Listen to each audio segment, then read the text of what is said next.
Okay, welcome, my friends. Good to be with you. Good to learn with you. And I want to thank Lauren Kahn for sponsoring the shir tonight in the merit of her late father, Nehemiah Daniel Moshe ben Meir, Zichron Levracha. Please God, his neshama shna ben aliyah. And we should learn in his merit and please God in the merit of all Am Yisrael.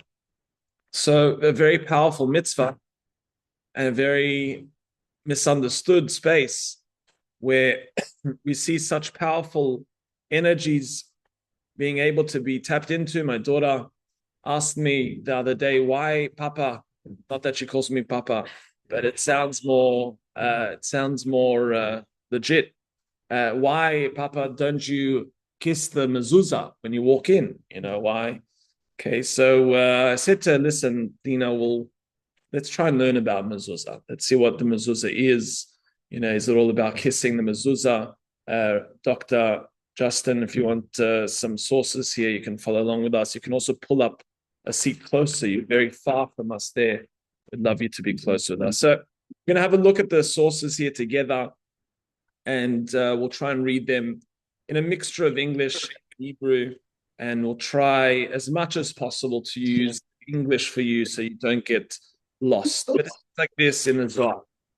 The Zohar tells us, I should actually send these sources for you online as well. So let me do that, and then you can follow with us.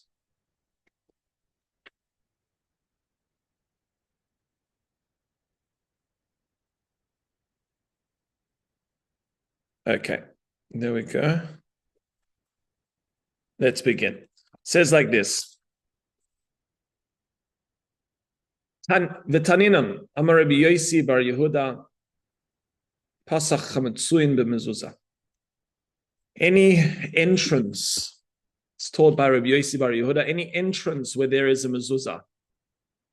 Ein mazik ve'ein satan ve'ein pegara miskarev alav. Ein mazik means there's no dangerous energy, no satan, no dangerous influence. Ve'ein pegara, no encounter of negativity comes close. Why? Mipnei shakadosh baruch hu shomer haPesach. It's that Hashem is guarding the Pesach. Hashem is guarding that opening. Afilu b'shah shenitan reshus lemalach hamashchis lechabel. We know that even when the malach hamaves or the malach hamashchis, which means the destructive forces of this world, very much potently expressed within the times of Mitzrayim in Egypt. He sees that there's the name of God upon the entrance of this home. That this mashchis, this negative energy, is unable to penetrate into the home that has a mezuzah on it. Why? Sees the name Shaddai, seems God's name. Person should always be diligent in fulfilling the mitzvah mezuzah. Okay, so it seems like a pretty important mitzvah. You want to remove negative forces. You want to remove any malach hamashchis, damaging entities. It seems that this is the mitzvah for you. And so much so, you know, this is one of the most sought after things. A person, God forbid, has something happen to them. The first thing they say to them is, you know, check your mezuzahs. You know, but really they should check themselves as well. You know, you have the individuals that aren't eating kosher, they're not keeping Shabbos, not keeping any of the mitzvahs, and now check your mezuzahs. It's a holistic picture here, all right? Let's not kid anyone, but yeah.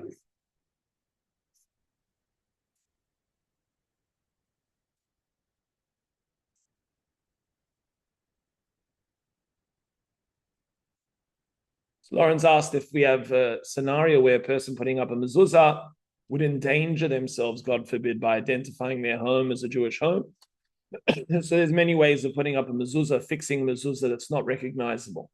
In fact, you can even create a hole in the side of the wall that's a tefach, as long as it's not more than a tefach, which is like a little handbreadth into the wall, and then put it in and then cover it over. That's enough already to have a mezuzah there.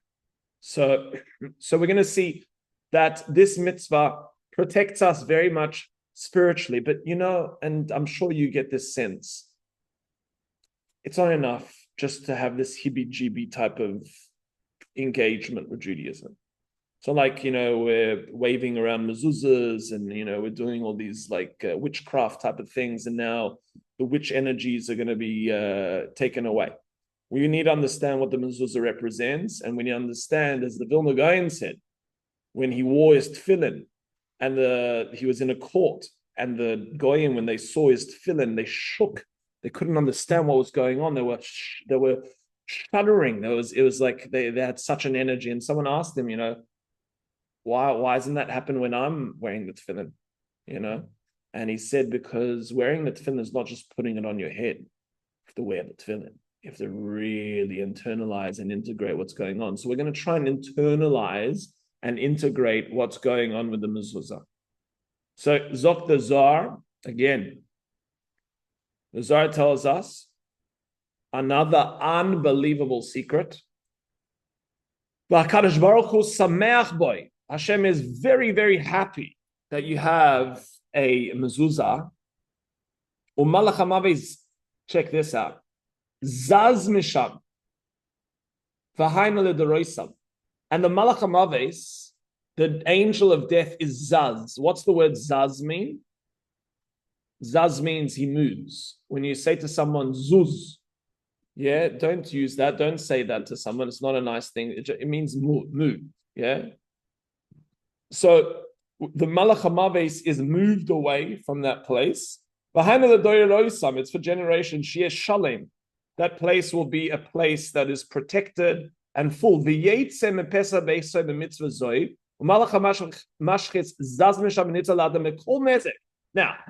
everyone thinks that a mezuzah protects you where? I know you're all sitting in the front row, so I can all pick on you here. But what is the very long front row? But what is the space here of a mezuzah? Where do we get a protection? At the front door. Great. So when you go into the back room, no protection. Only front door protection. It's usually, Rabbi, I know that we put it at the front door. The question is, where's the protection? So, protects you? Wow. Yeah, this is a chidush. This is a novelty. Yeah, most people say, where does the mezuzah protect you? Protect you in your home. What we're seeing from the Zohar is the mezuzah protects you on your way out of the home, on all of your journeys in the home. When you leave the Pesach Beso in the second source there, the mitzvah zoi, a person is saved from all damage. Minalam. Where do we know this from? So he says, mezuzos. What is the word mezuzos? So beautiful. Can't believe we didn't know this. When you see this, you'll be like, what? Why didn't I know this? Well, check this out. Mashma zaz maves. Zaz maves means move away death. That's mezuzos. Mezuzos is the same oisios, same letters as zaz maves. Remove death.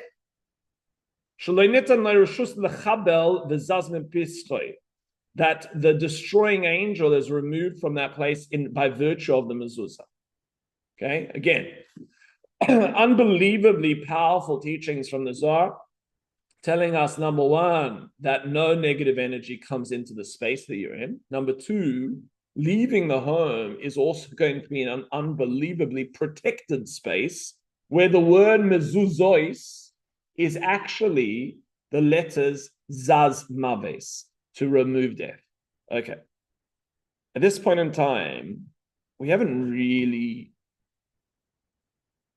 internalized the message of the mezuzah. We've emphasized how powerful it is and how important it is. But what are we meant to be experiencing, especially that we've titled this shiur that it's got something to do with shalom bayis. It's got something to do with peace. What elements of peace can we identify here that can transform our experience of life, our experience of our families, and really start to create a protective measure for our experience of life? Let's see. So, the Torah or here teaches us, the Rebbe teaches us the following idea. You know why you're meant to put the mezuzah on the opening of the home? To elevate the home. Not only the home, everything that's in the home. Everything that you own in all of the cupboards, that it is all nullified to the love of the infinite, the love of Hashem, which says you need to love Hashem with everything, with all of your money, with all of your wealth, with everything that you have. Why particularly? As we know the laws, and many people are confused when it comes to these laws of the mezuzah.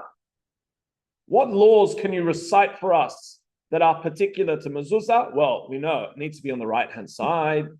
It needs to be in the top third quadrant of the door. It needs to be slightly tilted if you're Ashkenazi. It needs to be straight up if you're Sephardi. Yeah, lots of different laws that we see regarding the mezuzah. Now, yeah, clearly it needs a scroll that is a kosher scroll. But, you know, what's the big deal? Right side, left side? What's the big deal? You know, top third? Why not right in the middle? Why is it a tefach? All of these laws we need to investigate. Now we're told these are the laws, and we can extrapolate them from the Torah.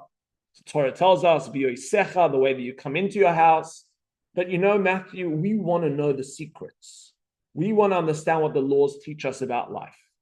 We want to understand why these laws are so fundamentally ingrained into the process of keeping these laws.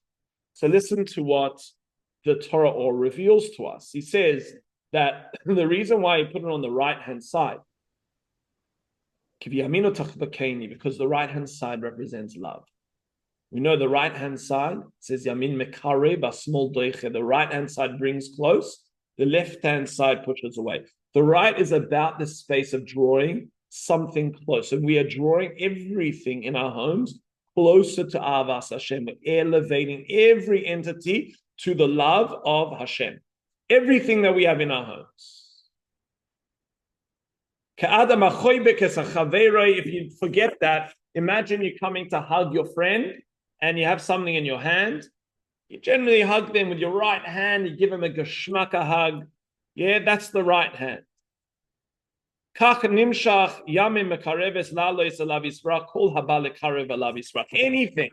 that comes into that space is there to be elevated. Now, we're going to see this juxtaposed with the Likutei Halachos, which is the teachings of Rabbi Nassan, which shares with us the opposite. He says, God forbid, some people build homes. And if you think about a home, think about you're a perfect home. We have someone who sells homes here, two people that sell homes here. Yeah. Think about a home. Or three people, sorry, Jesse, I'm sorry. Okay, whatever you do, you sell drugs or whatever it is, but I'm joking. So the selling of a home, if you think about the perfect home, the ideal home, your ideal home. So we start to think about how it's designed and how it's organized and where it is and what view it has. Now, the question is, how much is that dictated by societal pressures? And how much is actually dictated by what you need? Okay, now it's a hard line to sort of define. And obviously there are benefits to a nice, beautiful home, but sometimes there are homes that are so big and so lavish, it's actually quite arduous to own such a home, quite problematic to own such a home. But they are status symbols. As he says here, many individuals engage with their home from the state of arrogance, from the state of their ego.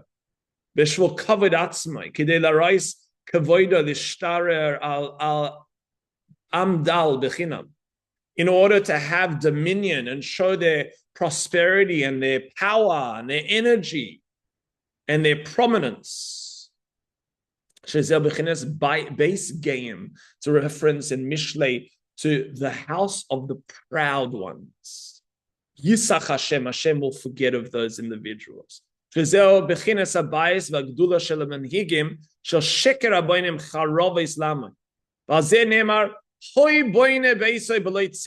Woe to the one that builds a house without any tzedek, without any clarity of what is true.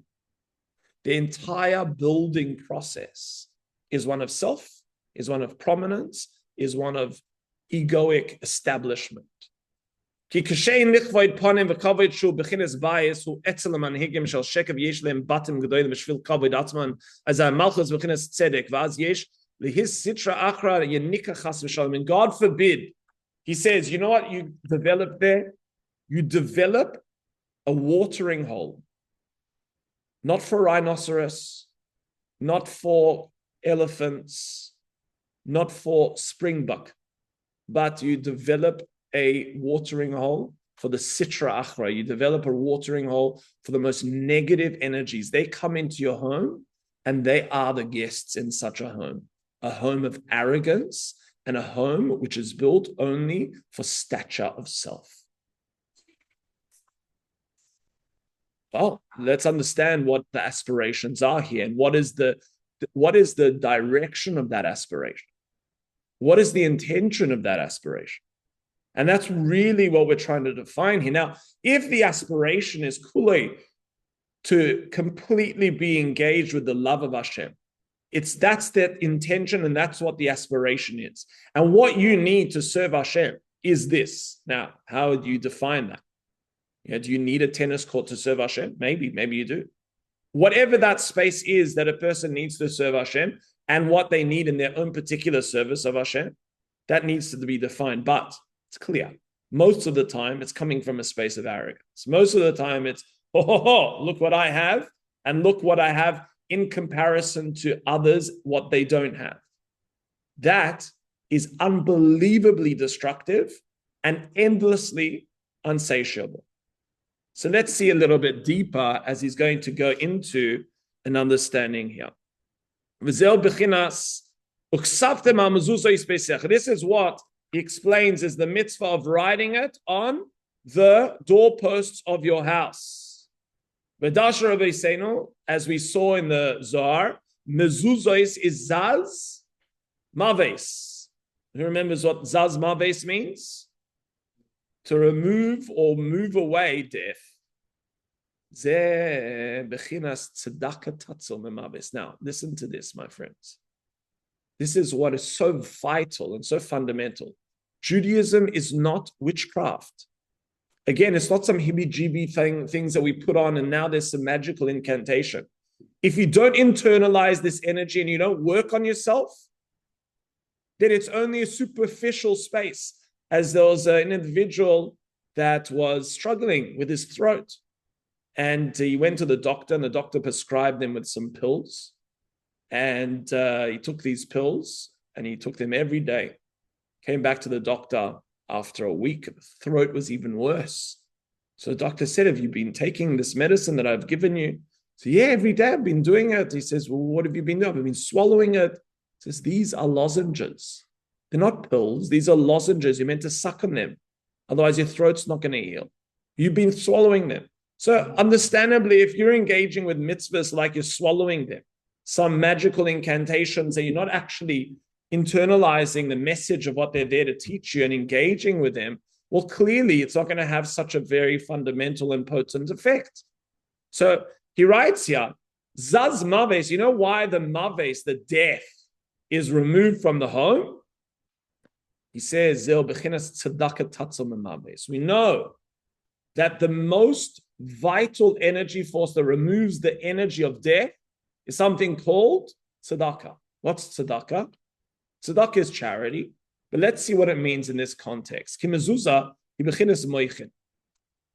Bechinas tzedakah shmal in a malchus mitzedek letzedakah shalidei zeh zaz maves. Bechinas tzedakah tatzu memaves. Bechinas leman yiru b'ymeichem yimei b'neichem mishnema b'mezuzah. Ki yama v'yimei banav hainu nefshois atzluim b'y nimshach lehem chaim v'arichas yamim alidei mezuzah. So understand what he's saying. The whole idea, as we saw originally in the Torah, is that the whole house can become a very self-centered environment. The house can become a space which is all about you. That's why the Maharal says one of the biggest mitzvahs is to walk to shul from your house. And every step that you take from your shul to your house is a mitzvah. Why? Because he says the self-centered nature of your house is then healed through the steps that you take away from that space into the godly space of the shul. Now, the house is a very self-centered place. And when a person places a mezuzah in that environment and they remind themselves, this environment is not about me. This environment is about me lifting up the space, which is the reference to tzedakah, a reference to tzedek, a reference to generating that energy of what I have in this world to that higher purpose beyond myself. It removes death from you. It doesn't mean it gives you a longer life. Yeah, most likely. But it also gives you quality of life. Because a person that becomes self-absorbed is living a very, very, very unhealthy space of existence, if you can even call it existence. So listen to now how we're going to discover some very, very powerful insights onto the mezuzah. So we have now so far discovered why it needs to be on the right-hand side. And we have also discovered why the word mezuzot is zaz maves. Why does it remove maves? Why does it remove death? What is the death that it removes? The death that it removes is the death of self-obsession, where a person uses that space to create an environment which detaches them from life itself. Now we're going to find out a little bit about some deeper elements of the mezuzah. And of course, on a practical level, when one sees the mezuzah and they enter into the space, what they're clearly able to say to themselves is, I don't want death in my life. That means I need to elevate the space and everything that I'm experiencing in the space to something beyond me. Because as soon as I become absorbed in self and stuck in self, do I start to experience and taste the energy of death. Now we're going to see a little bit of a deeper insights into how to remove this energy of death. Are you ready for this? So the Likutei Halacha says like this: what is the main name that is written on the outside of the mezuzah? The name of God, Shin, then Dalet, then Yud, Shaddai. Now, so much so that it's actually brought, according to Kabbalah, a person should have on the front door a mezuzah that is shakuf, a mezuzah cover that is see-through. Because of this particular halacha that we saw according to the Zohar, that when the Malach HaMashchis, the destructive forces come past, they see the name. Now, I'm not sure if they have X-ray vision, but seemingly it's brought down. Ideally, one should have a shakuf, a see-through cover for their front door. Now, obviously, it has to be sensitive if there's sun, if there's rain, and whatever that is. But that's a halachic consideration. But listen to what Likutei Halacha reveals to us according to the deeper Kabbalistic wisdom as to what is so powerful about this name. He writes, Shem Shaddai b'mezuzah. Listen to what that name represents. He says the name Shin, then Dalet, then Yud is broken up. Ois, Shin, Yud, Dalet. Shy. What's shy? Anyone heard of shy? It's not when you get shy from people. What is shy? Shy, yeah, you're sitting in the front row and you get shy. Shy is a reference. Shem bechinas shy oilama is shema shashua oilam haba shetzrichen shemisham yeh binyan abayis kanal. Shy is the blessing that a tzaddik gets of shy oilamis. What's shy oilamis? 310 worlds. A person gets 310 worlds. Now you think to yourself, gosh, I can't deal with one world. I need 310 worlds. What's 310 worlds? So just to make you feel a little bit better, if you rearrange the words shy, it spells yesh. What's yesh? To have. A space of isness, a space of having. Now, if you think about the greatest loss in life is the experience of not having, constantly wanting, constantly needing. Shy is the bechina, is the energy of yesh. I have. That is a reference to the toy or the game that is played in the world to come. The game in the world to come is that I constantly experience endless having. I experience endless worlds of having. It's like this insane experience of infinite having. Can you understand how pleasurable that energy is? You know those moments in your own life? I hope you have had some of those moments where you just feel like, oh, gewaldig. Wow, I really have. This is worked out. I'm just feeling like, oh, imagine an infinite experience of that forever. And that continues to grow infinitely. It's an unbelievable experience of pleasure. That is the reward of Shai Lamas. Now, the name Shaddai represents this, in which he writes, She misham ye binyan habayis. Daled, he bechines daled de echad. The word daled, or the letter daled, comes from the word echad, which we emphasize in the Shema.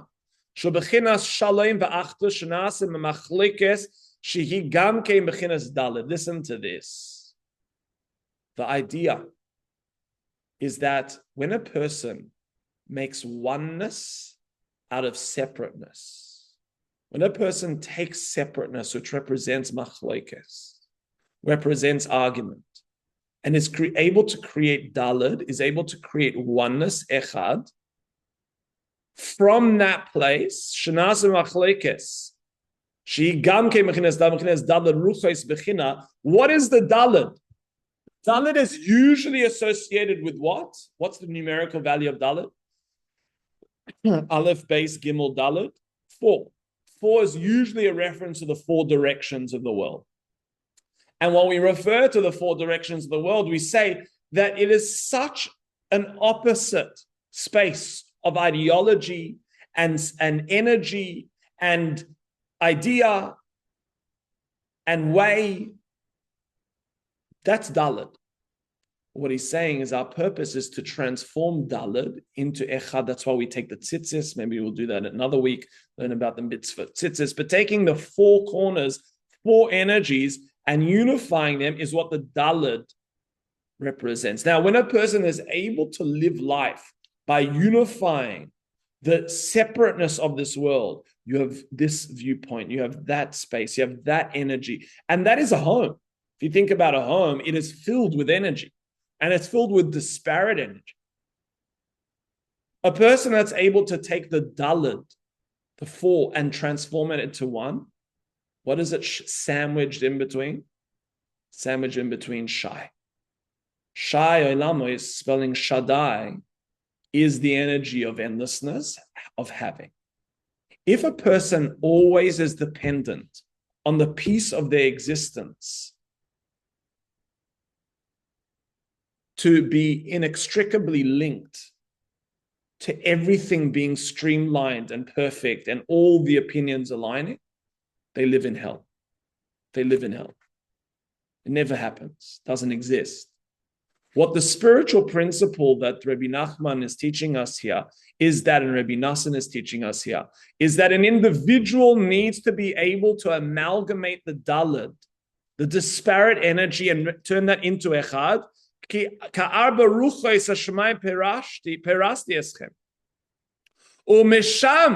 From there, binyan hashai elamas alidei shashu and shalom v'achtos bein hamachlekes v'kolim miyaktim kol had ruchois v'chinas dalet echad sheba'aminim shekol echad ruchois ha'olam v'kol chulu kedeis sheben kulan shalvim and l'makim echad v'makor achdus yisparach shu v'chinas dalet echad. Unbelievable.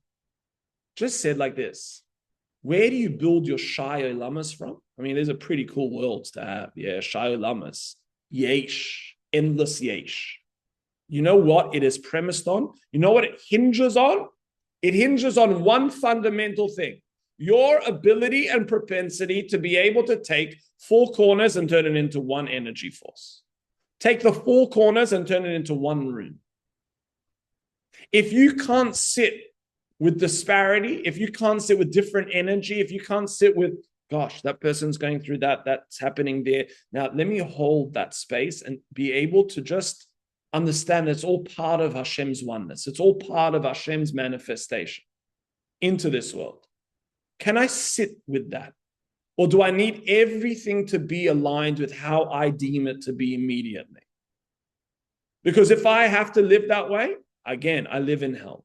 If I'm able to amalgamate disparity and still see unity in that disparity, do I create from that Shai? Do I create yesh of endless olamis, 310 worlds? And that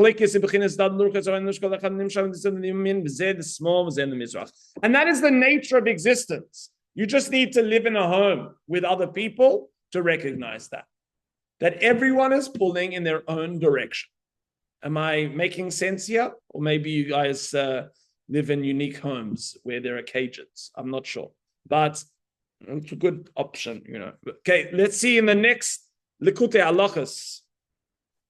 Now, this explains to us what we just read, why we need the name Shakai, why it's so powerful when the Malach HaMashchis, the negative force, sees this name of God, it says Zaz Maves, no more. I can't enter into this home. You know why? Again, not some witchcraft heebie-jeebie stuff here. When you as a human being are able to integrate the expansivity, the yeshness, the endlessness, and see the infinity of Hashem within the Daled, within the four elements of this world, Zaz Maves, you kick away death. You have created for yourself the perspective of life. That's where it protects you for the rest of your day. And of course, within your home. Now, what are the two laws? What are the two fundamental pieces from the Torah that have to be written in the Mezuzah? So we know that in the Mezuzah, anyone? We have the Shema. Do we have the whole Shema? First paragraph. Anyone else? We see that we have two paragraphs in the Shema. Okay. What are the two paragraphs? Listen to this. The entire first section, okay, is written. The entire first section of the Shema is written. I'm going to read it to you in English so we give you a little bit of a different experience here.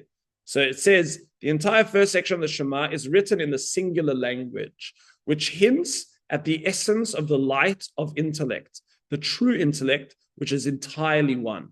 The reason why the first paragraph of the Shema is written in singular is to represent a particular energy. That particular energy is a unified energy. It's an energy where all you see is infinity. When all you see is infinity, you see oneness. That's it. That's all you see. So it's all written in a singular energy force. However, the phrase V'haya is written in the plural form, indicating the contradictions of the intellect. The reason why the second paragraph of the Shema is written in plural is to represent the disagreements. It's there to represent the plurality of existence. It's there to represent the multiplicity in our perceptions, in our ideologies, in our insights, in our energies, where the beginnings of disagreement occur. For each person receives the intellect of their understanding of his divinity, depending on what they imagine in their heart. So everyone has a particular refraction of godly energy. So the way that we engage with the world is a very different way to the other individual. Now, can you hold space for that? Where machloikus comes into space, into existence, into one's home, into one's heart, is where they don't understand that that person is refracting godly energy in a different way.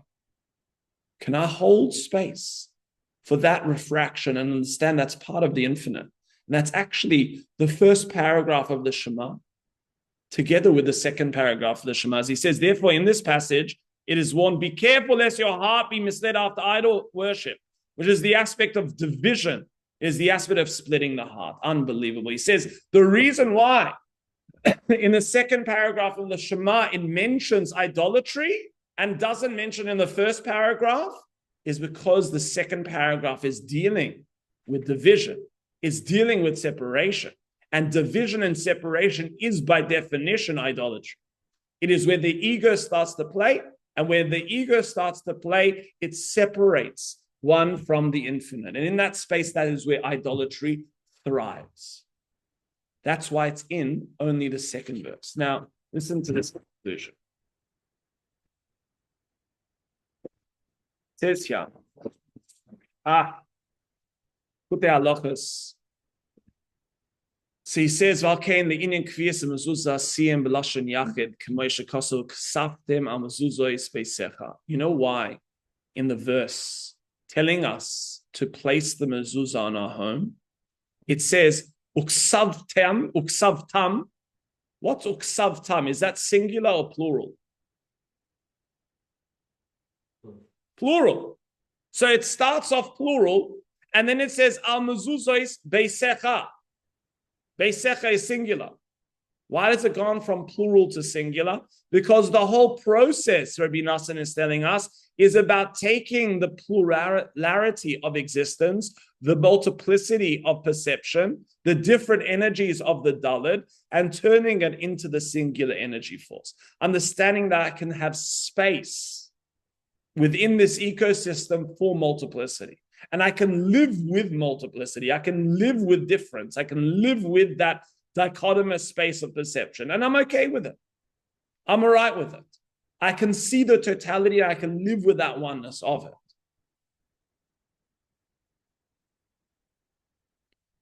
Kibayis uknafuya de koila. Ki ze ikar tikun abayis al idei mezuzah shal idei ze abayis bebchinas shalom bayis. You want shalom bayis? This is shalom bayis. Shalom bayis is not a homogeneous entity which has the same direction. It's always pulling in the right direction.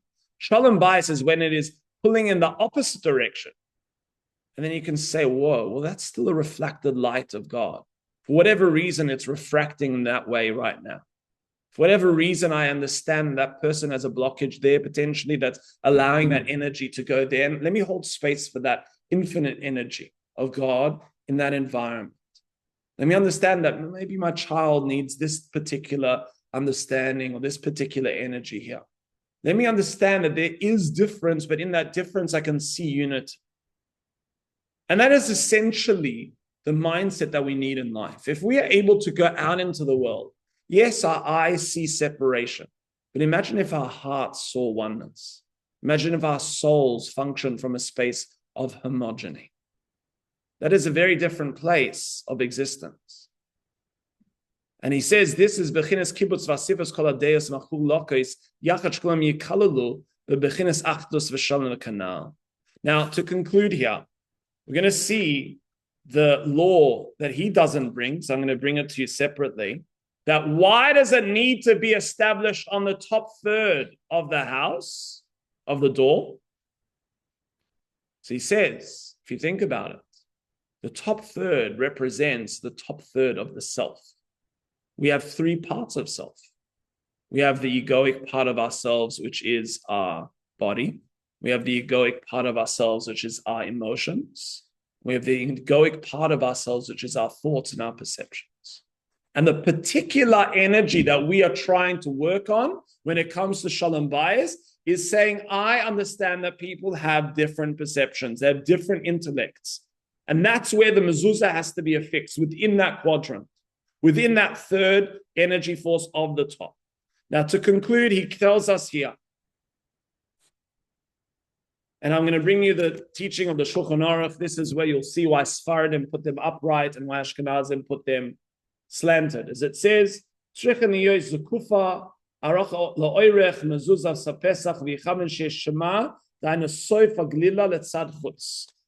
here that the mezuzah should be erect lengthwise on the length of the doorpost of the doorway, and one should intend that the word Shema that is at the end of the scroll should be facing the outside.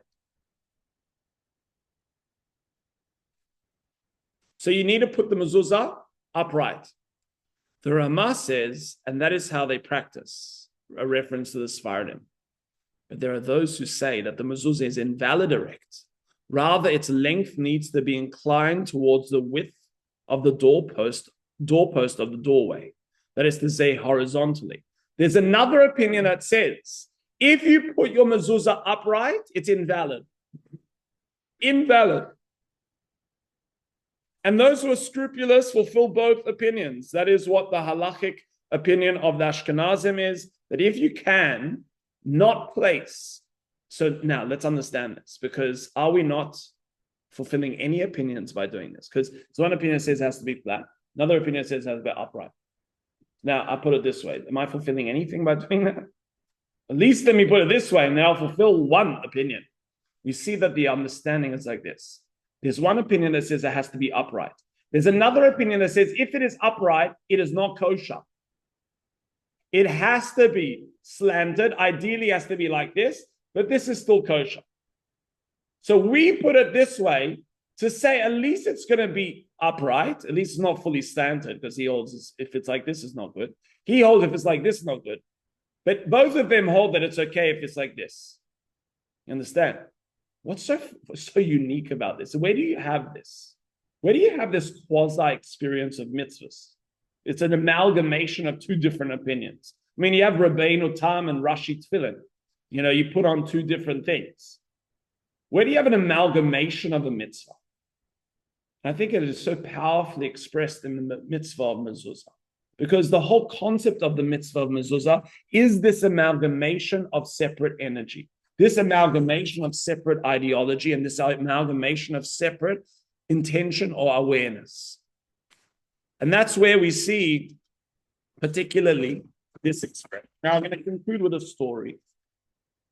The story in Avodah Zarah tells us a famous story about Onkelos, who was a convert to Judaism. And we know the famous story of Onkelos, who was of hierarchy within the Roman government, and the Roman emperor sent troops after him to take him back to the Roman Empire. And every time they sent troops to take Onkelos, he was able to sit down and say, hey, let me give you a l'chaim, some arak, whatever they drank, some mead, and they would sit together and he would convince them. He would show them how Judaism is the right path, Judaism is the way, and they would all convert. So they would come back and they would see, gosh, these gedud, these garrisons or these troops weren't even returning. They were all converting. It must have been a very, eloquent and, charismatic individual to be able to inspire them like that. So they said, whatever you do, don't talk to him.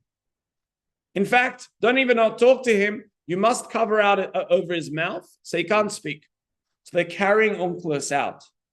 And as they carry Onkelos out, he puts his hand on the mezuzah and he kisses the mezuzah. I mean, I don't know how he kissed it over the covered mouth, but he puts his hand on the mezuzah. And they stop him and they say, what's going on? What you doing there? I can't speak. What do you want from me? I can't talk. Mm-hmm. So they take off the thing. He says, listen to what he says. He says, the part of the Gemara that says this is not included in this particular source sheet, but he says, you stand outside and guard your emperor inside, while we sit inside and Hashem stands outside to guard us. And they are blown away. They're like, we have never heard, this is insane, unbelievable. Now you got us. We converted. Which is a nice, cute, special story, isn't it? Great. What a cool thing. But if you think about it, like, come on. Like, imagine that's all it takes to convert someone. That's really enough information to convert someone. Halavai. I mean, these are proper holy Romans. If that's it, that's all it takes to get them involved. Like, I'm sitting arguing with Herzlian students about the proof of God and why this and why, and now the Romans, one single kiss and now bang, I'm religious, I'm converting. So the Maharal shares an unbelievable and beautiful insight into this idea. He says like this.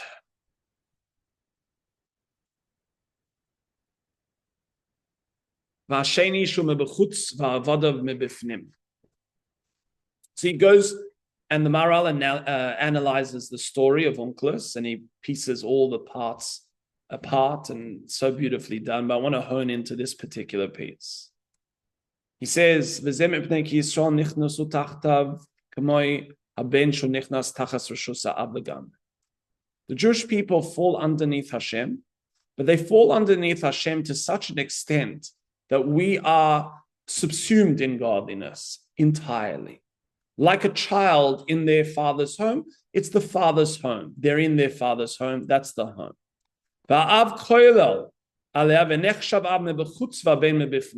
Now, if something is being held within something else, you say that the entity is being held within and that thing is outside. It is absorbing. If you think about a donut on Hanukkah, which I don't eat parenthetically generally, but if you have jam inside the donut subsumes the jam.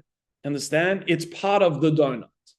Here, what does it mean that Hashem stands outside and we stand inside? What Unclus was saying to them is, you don't understand.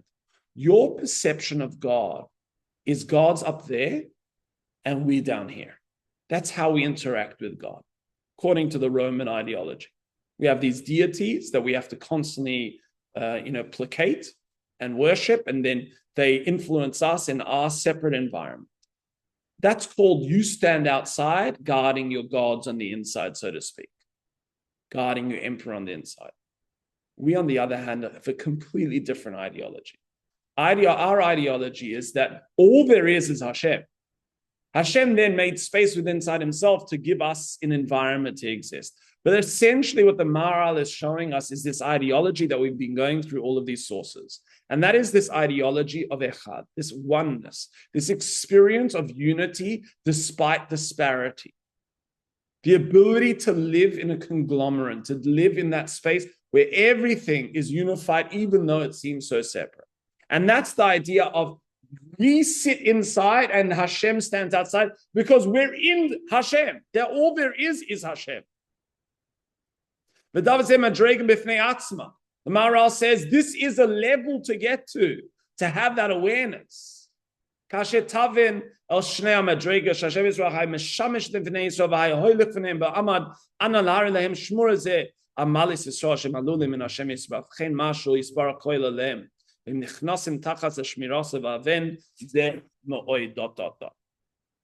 you have to understand this very deep.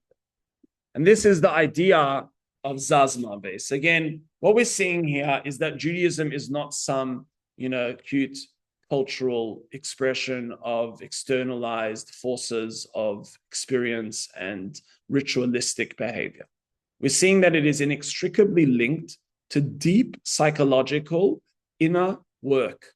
That Zaz Maves, you want to take away the Maves, put in the work. You want to take away the Maves, you got to put in the consciousness into your experience of life in order to live life. You can't just put up a mezuzah and say, bang, here, finish, done. Yes, there's energy there in fulfilling Hashem's commandments, and there is a nullification to God through its fulfillment. And for sure, no one's arguing that you're not fulfilling the commandment. What I am arguing here is clearly, according to these unbelievably beautiful sources, is there is so much tapestry and depth and length to our experience of Judaism within the halachic frameworks.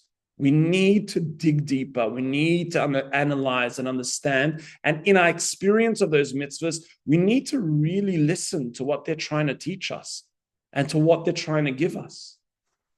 So please, God, should be with bracha. Thank you for joining us. If any questions are around here, I encourage you to engage with those questions, because questions allow us to really internalize what we've learned. Yes.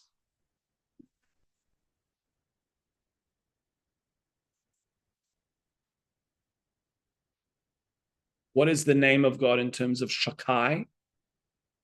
You're asking, what is Shin Dalad Yud?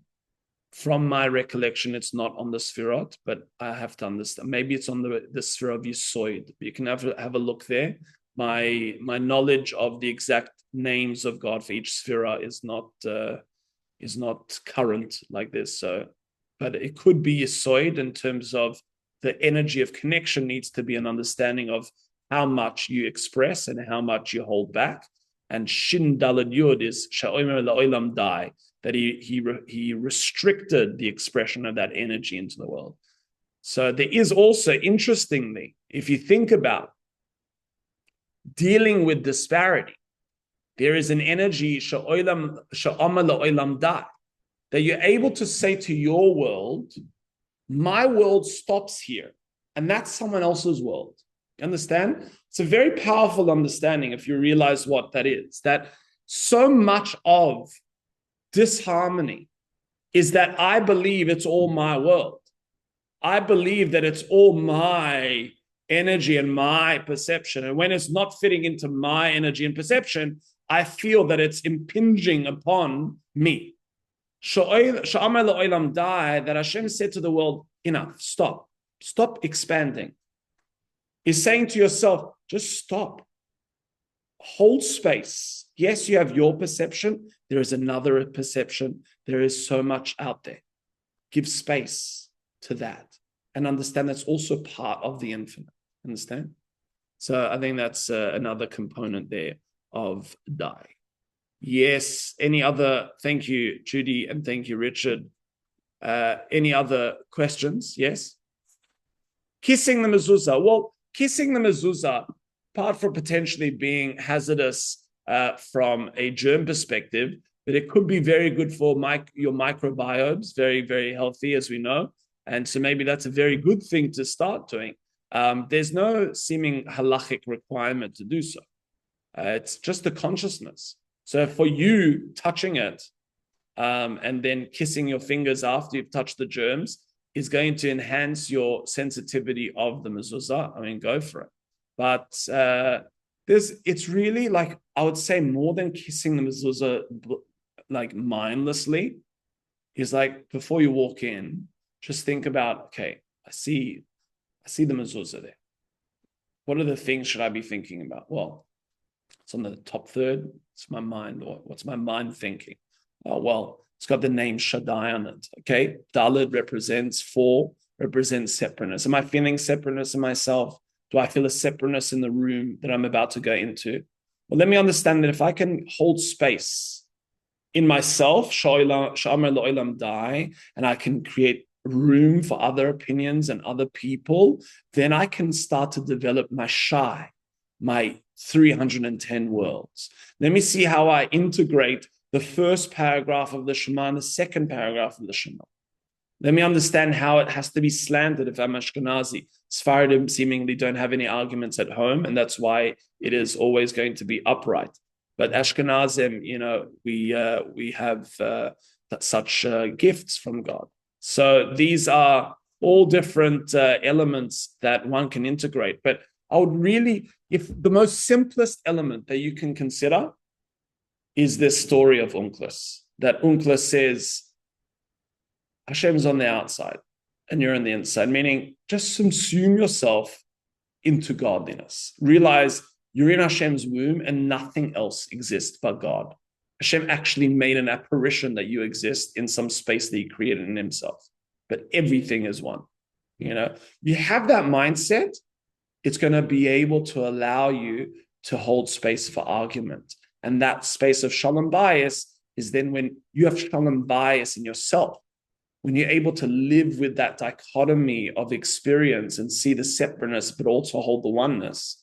You have shalom bias in yourself. When you have shalom bias in yourself, then have shalom bias with others. You're able to deal with others in that way. Yeah, Matthew. Yes. But also with going up, it's Geburim, Gewalt. Or like your spaces can be, you've got more control of your space. Nice. For those who are at home, Matthew shared with us that when you're going into your home, it's the chesed, it's the right-hand side where when you come in that space of love and create an environment of love, when you're going out, you need that boundary. And that's now your left-hand side. You need to be able to say, well, like, okay, cool. Like I can't absorb everything and I can't allow space for everything. I need to have an ability to push away negative energy, but also still have the ability to see the holistic picture that it's all God. And that way I can also remove the maves through the tzedek. Yeah. Yes, Jack.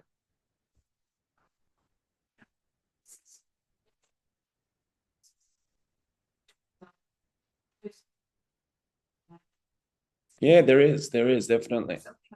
Yeah, well, it's where the initial sign was placed for the Jewish people, and that's where we saw the angel of death passing through and skipping over.